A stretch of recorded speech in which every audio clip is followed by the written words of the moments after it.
నమస్కారం. ప్రతిధ్వని కార్యక్రమానికి స్వాగతం. రాష్ట్రంలో చట్టబద్ధ పాలన పునరుద్ధరించడం ఎలా? సాధారణ ప్రజల నుంచి పెద్దలు, రాజకీయ విశ్లేషకులు, విజ్ఞులు, మేధావర్గంలో కొన్ని రోజులుగా చర్చ జరుగుతున్నటువంటి అంశం ఇదే.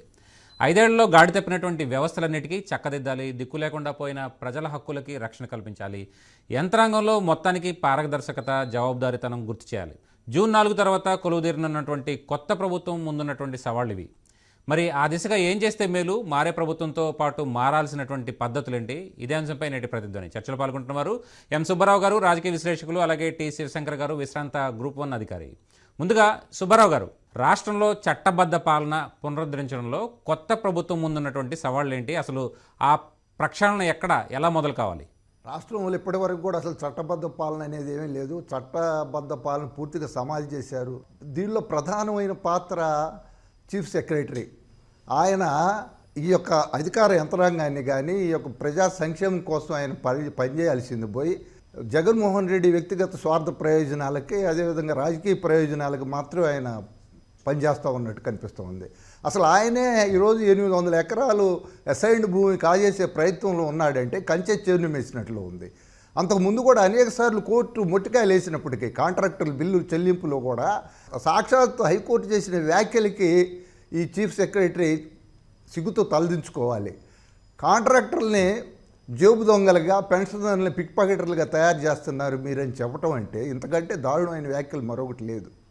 అదేవిధంగా మొన్న తీవ్రమైన ఎండలు ఉంటే వాలంటీర్లు పక్కన పెడితే ఎలక్షన్ కమిషను అదేదో దాని నుంచి రాజకీయ లబ్ధి పొందడానికి, అదేదో జగన్మోహన్ రెడ్డికి రాజకీయ లబ్ధి చేకూర్చడానికి ఆ పెన్షనర్లకి పెన్షన్ ఇచ్చే విషయంలో చేసినటువంటి జాప్యం కానీ, వాళ్ళని పెట్టిన ఇబ్బందులు కానీ, 2 సార్లు కూడా సుమారు 37 మంది చనిపోవడం జరిగింది. వృద్ధులు, ముసలివాళ్ళు.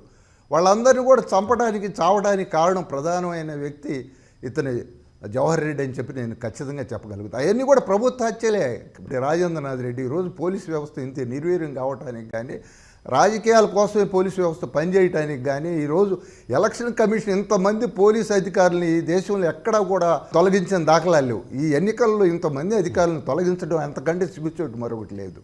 అసలు ఈరోజు భారతదేశానికి స్వాతంత్రం వచ్చిన తర్వాత ఇలాంటి చేతగాని ముఖ్యమంత్రి, ఇలాంటి అసమర్థ ముఖ్యమంత్రి, ఇలాంటి అరాచకాలు చేసే ముఖ్యమంత్రి ఎక్కడా కూడా దేశంలో ఎక్కడా లేడు. ఇలాంటి చట్టబద్ధత పాలన లేని రాష్ట్రం బహుశా భారతదేశంలో ఇప్పటివరకు కూడా ఎక్కడా లేదు.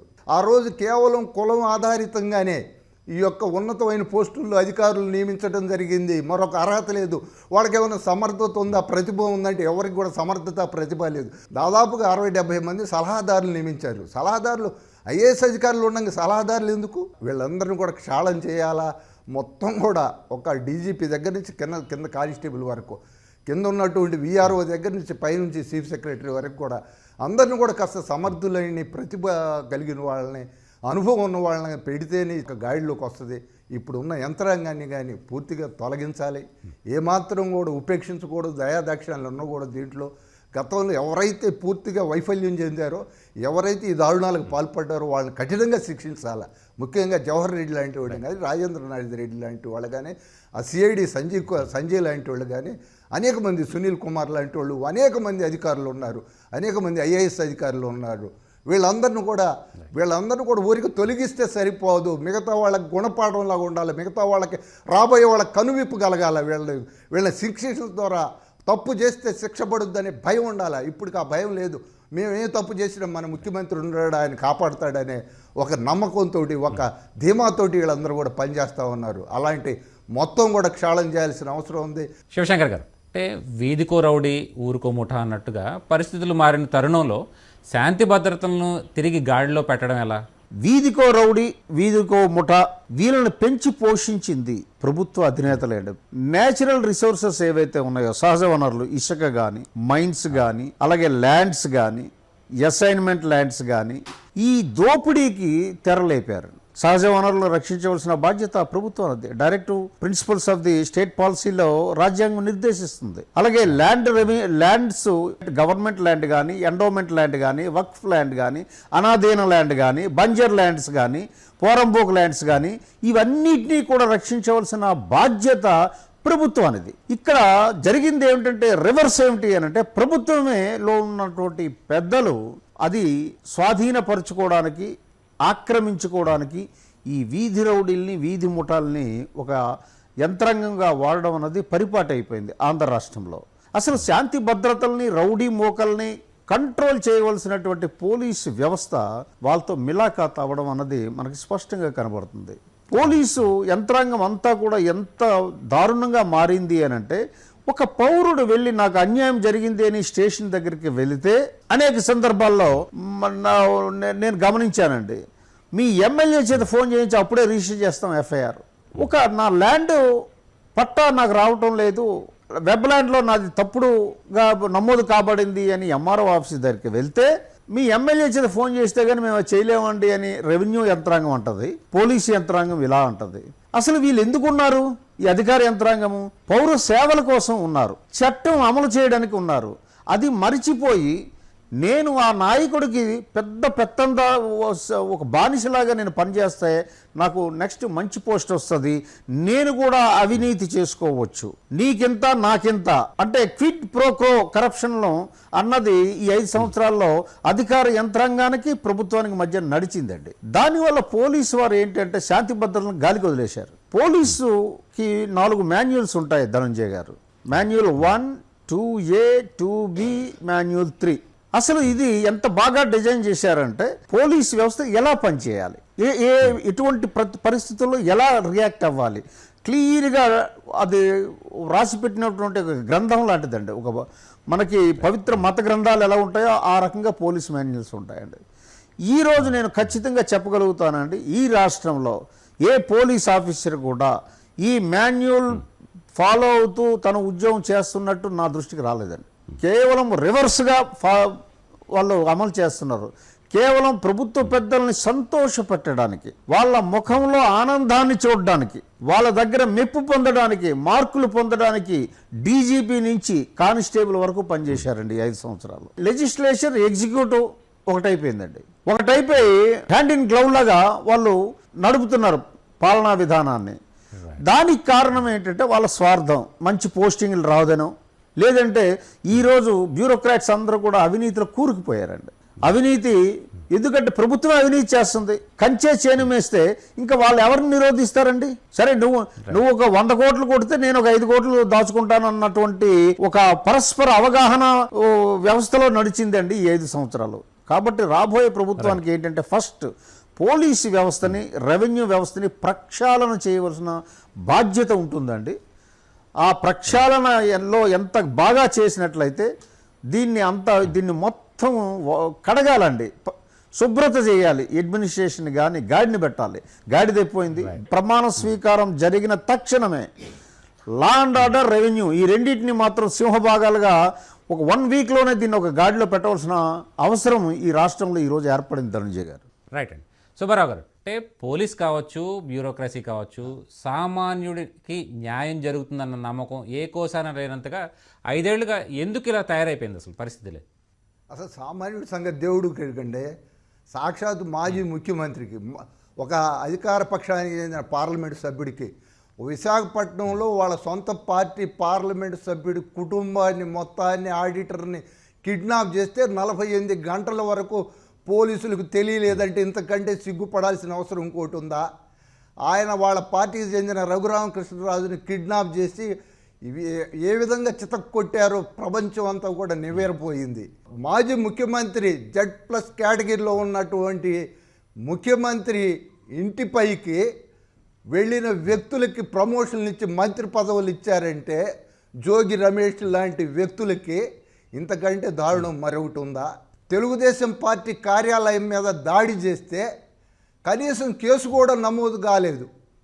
ఇట్లాంటి వాళ్ళకే రక్షణ లేకపోతే ఇక సామాన్యుల పరిస్థితి ఏంటి?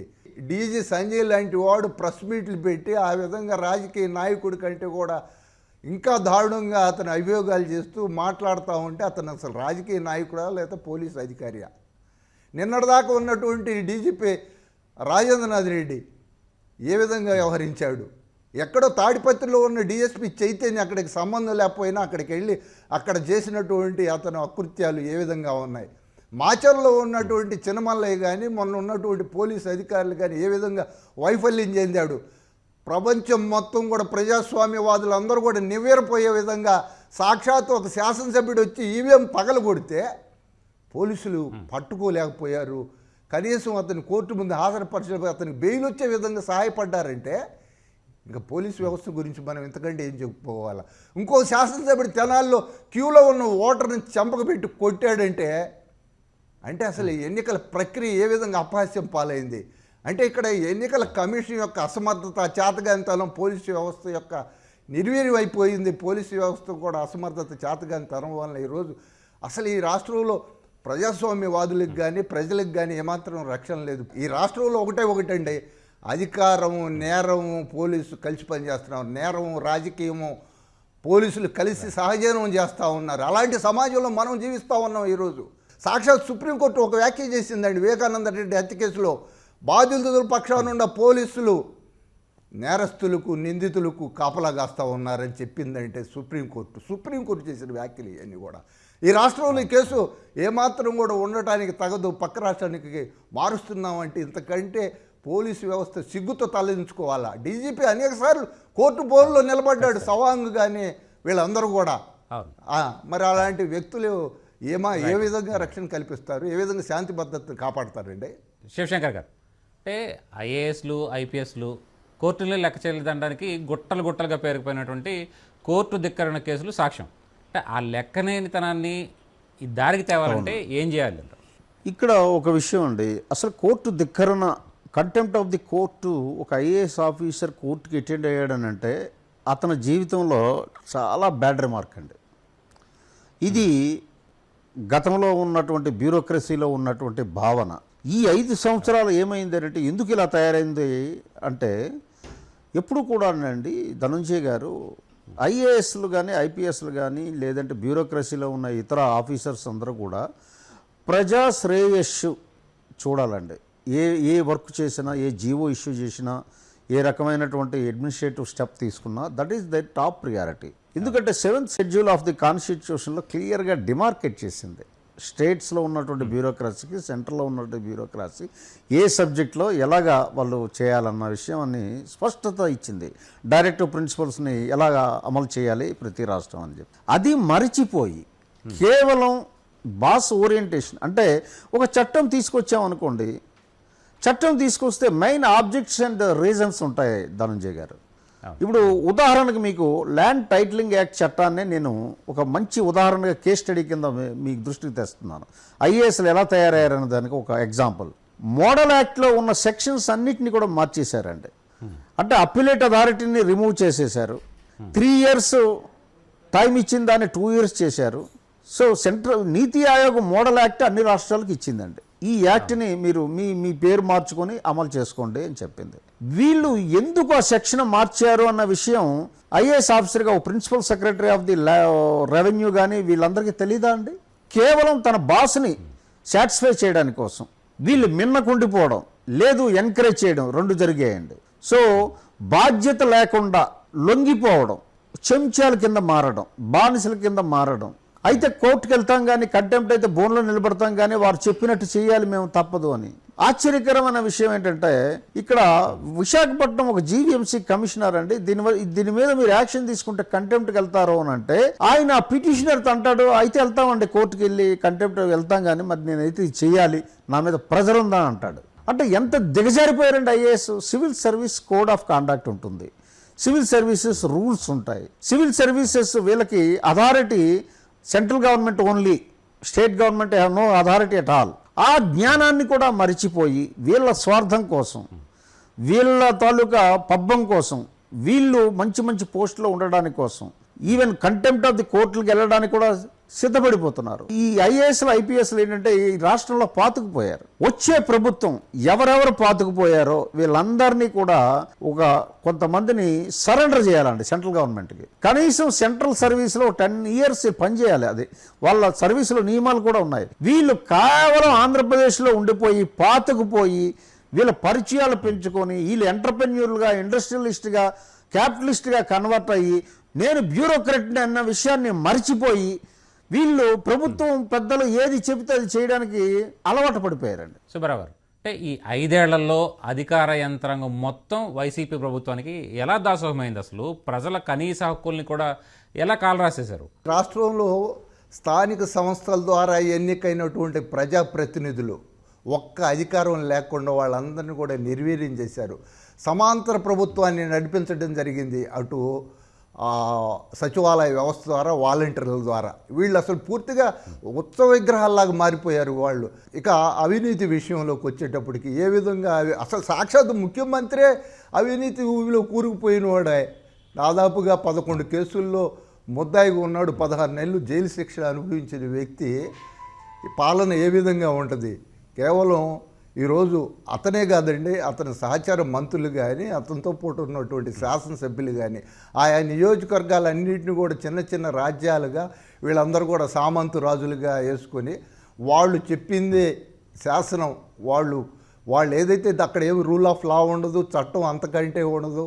మొత్తం కూడా ఆ ఎమ్మెల్యే ఏది చెబుతాడో అదే జరుగుతూ వచ్చింది, ఆ మంత్రులు ఏది చెబుతారో అయ్యే జరుగుతూ వచ్చినాయి తప్పితే సామాన్యులకు కానీ లేదా ఇతర ప్రతిపక్షానికి కానీ ఏమాత్రం అవకాశం కానీ ఏమాత్రం కూడా లేకుండా చేశారు. ఒక్క విషయం నేను చెబుతానండి. న్యాయస్థానంలో కోర్టు బోన్లో జడ్జి ముందు చేతులు కొట్టుకొని తల వంచుకొని నిలబడినటువంటి ఒక నిందితుడు, ముద్దాయి సాక్షాత్తు సుప్రీంకోర్టు చీఫ్ జస్టిస్ పక్కన దర్జాగా కూర్చొని చిరునవ్వు నవ్వుతూ కోర్టు భవనాలు ప్రారంభిస్తున్నాడంటే లోపం ఎక్కడ ఉంది?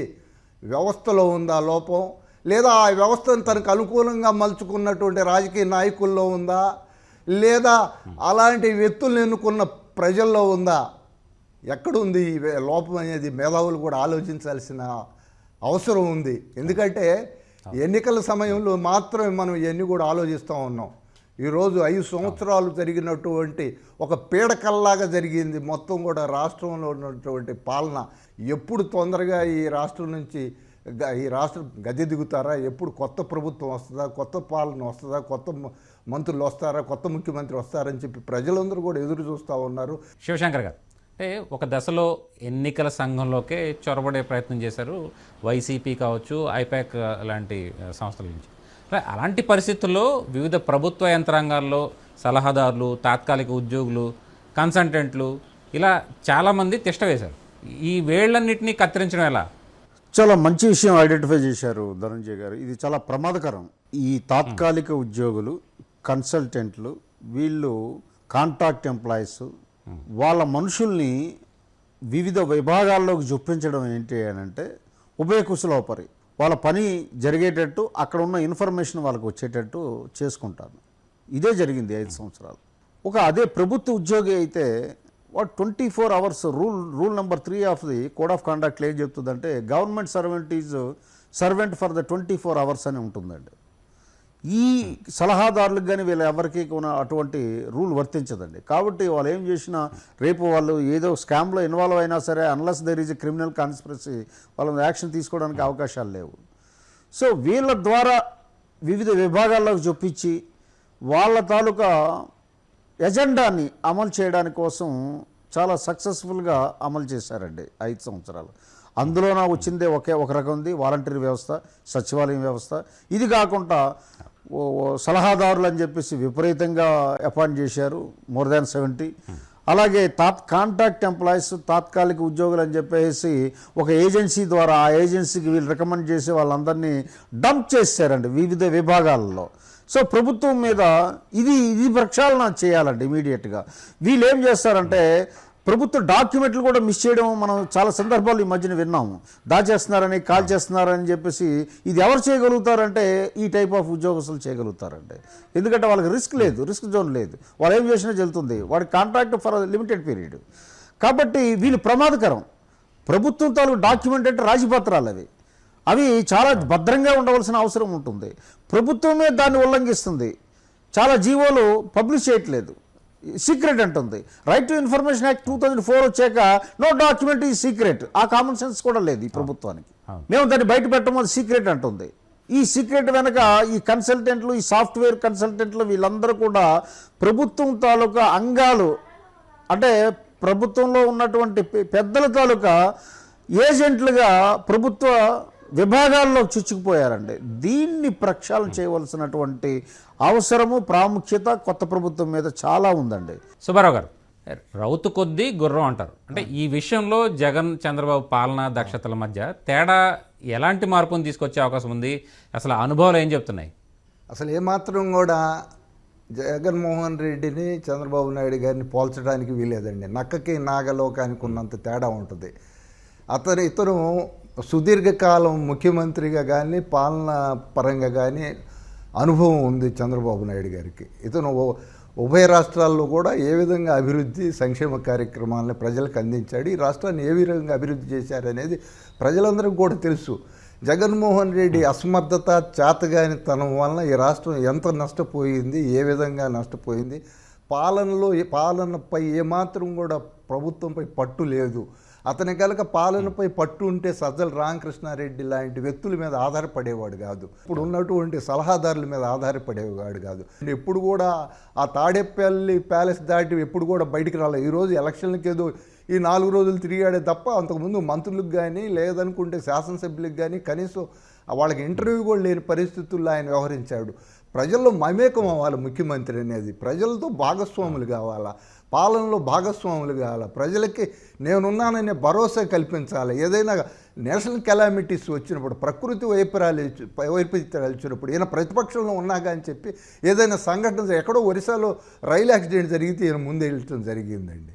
హుదూదు తుఫాను జరిగితే విశాఖపట్నంలో ఆయన పూర్తిగా అక్కడే ఉండి ఒక భరోసా కల్పించాడు. అక్కడ వాళ్ళందరూ కూడా నేనున్నాను, ఈ వరదలు వచ్చినాయి, తుఫానులు వచ్చినాయి, ఏమాత్రం మిమ్మల్ని ఏమి చేయలేవు అని ఒక భరోసా కలిగించాడు. ఆ విధంగా ఉండాలి లీడర్ అంటే కానీ ముఖ్యమంత్రి అంటే కానీ. ఇతను ఏమాత్రం కూడా ఆ తాడేపల్లి ప్యాలెస్ అతను ఎప్పుడన్నా వెళ్తే కొబ్బరికాయ కొట్టడానికి కూడా వంగలేని మనిషి. కనీసం అక్కడికి వెళ్ళి బాధితులను పరామర్శించాలంటే రెడ్ కార్పెట్లు వేయాల్సి వస్తూ ఉంది.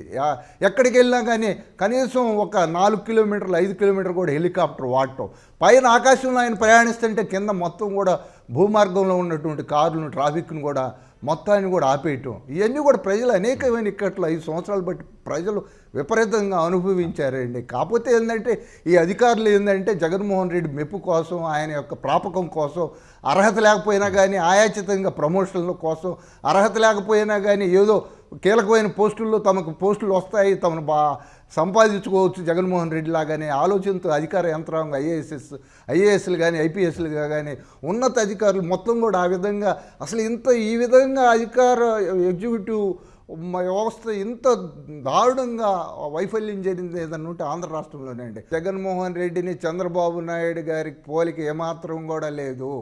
అతనికి ఏమాత్రం కూడా అక్షర జ్ఞానం లేదు, అనుభవం లేదు, కేవలం అహంకారం, ఆ నియంత్రణతో లక్షణాలే తప్పితే ఏమాత్రం కూడా లేదు. అందుకే ప్రజలు గుణపాఠం చెప్పబోతున్నారు, బుద్ధి చెప్పబోతున్నారు, ప్రజలు పశ్చాత్తాపడుతున్నారు, సిగ్గుపడుతున్నారు. ఈ 5 సంవత్సరాల్లో గతంలో ఓట్లు వేసిన వాళ్ళందరూ కూడా ఇప్పుడు అదే విధంగా బాధపడతా ఉన్నారు. మేమా ఇలాంటి వ్యక్తిని ఎన్నుకుంది, అందుకని బాధలు అనుభవిస్తున్నాం, మాకు ఈ యొక్క శాస్తి జరగాల్సిందేనని చెప్పి ప్రజలందరూ కూడా వాపోతూ ఉన్నారు. అందుకే గుణపాఠం చెప్పబోతున్నారు. ప్రభుత్వం మారబోతూ ఉంది, కొత్త ప్రభుత్వం అధికారంలోకి రాబోతూ ఉంది. ప్రజలు మార్పు కోరారు, మంచి ప్రభుత్వాన్ని కోరారు, మంచి పాలకులను కోరారని చెప్పి తెలియజేస్తా ఉన్నా. శివశంకర్ గారు, అంటే 5 ఏళ్లుగా అధికారం అడ్డు పెట్టుకొని ఖజానా వనరులను కొలగొట్టిన వారిని అలానే వదిలిపెడితే ఎలా? అసలు అలాంటి వారి ఆస్తులు జప్తు చేయాలని డిమాండ్ నెరవేరాలంటే ఏం చేయాలంటారు? ఖచ్చితంగా వాళ్ళ మీద అవినీతి నిరోధక చట్టం కింద కేసు నమోదు చేయాలండి. వాళ్ళు ఈ రకంగా కొల్లగొట్టిన ఆస్తులన్నింటినీ కూడా అటాచ్ చేయాలండి, ప్రభుత్వం స్వాధీనం చేసుకోవాలి. ఈ అవినీతి నిరోధక చట్టం కింద పనిష్మెంట్ జరగాలండి, శిక్ష పడాలి. ఇప్పుడు ఐఏఎస్ ఐపీఎస్లకి ఓవర్ కాన్ఫిడెన్స్ ఉంటుందండి. మనం ఏం చేసినా సరే మనల్ని ఏం చేయలేరు అన్నటువంటి ఒక ఓవర్ కాన్ఫిడెన్స్ ఉంటుందండి.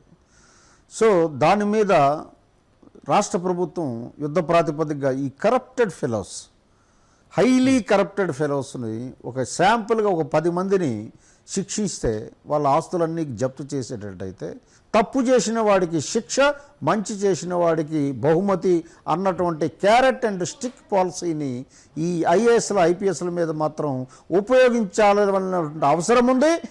వీళ్ళు అవినీతి మార్గాల్లో సంపాదించిన ఆస్తులన్నిటి కూడా జప్తు చేసి రాష్ట్రానికి తగలపడేటట్టు చేయవలసినటువంటి అవసరం ఉంది. ధన్యవాదాలండి శివశంకర్ గారు, అలాగే సుబ్బారావు గారు ప్రతిధ్వని చర్చా కార్యక్రమంలో పాల్గొన్నందుకు. ఇది నేటి ప్రతిధ్వని. నమస్కారం.